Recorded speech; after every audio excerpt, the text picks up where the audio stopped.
PSC based questions. പ്രകാശത്തിൻ്റെ സ്വഭാവത്തെയും ഗുണങ്ങളെയും കുറിച്ചുള്ള പഠനം ഓപ്റ്റിക്സ്. ശബ്ദത്തെക്കുറിച്ചുള്ള പഠനം അക്യൂസ്റ്റിക്സ്. ഇലക്ട്രോണുകളുടെ സ്വഭാവത്തെയും ഉപയോഗത്തെയും നിയന്ത്രണത്തെയും കുറിച്ചുള്ള പഠനം ഇലക്ട്രോണിക്സ്.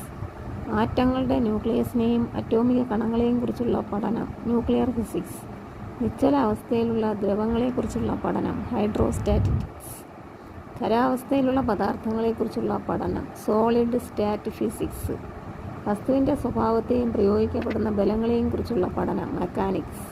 വളരെ താഴ്ന്ന താപനിലയെക്കുറിച്ചുള്ള പഠനം ക്രയോജനിക്സ്.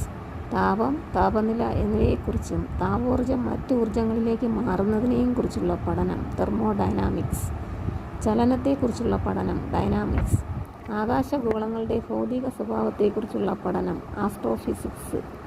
ഒരേ സമയം വൈദ്യുതചാലകമായും വൈദ്യുതരോധിയായും അവതരിപ്പിക്കാൻ കഴിയുന്ന ദ്രവ്യരൂപം ജാൻ ടെല്ലർ മെറ്റൽ. ദ്രവ്യത്തിൻ്റെ 9ാമത്തെ അവസ്ഥ ജാൻ ടെല്ലർ മെറ്റൽ. ലോഹവും കാന്തവും പ്രതിരോധവും അതിചാലകതയും ഒത്തുചേർന്ന അവസ്ഥ ജാൻ ടെല്ലർ മെറ്റൽ.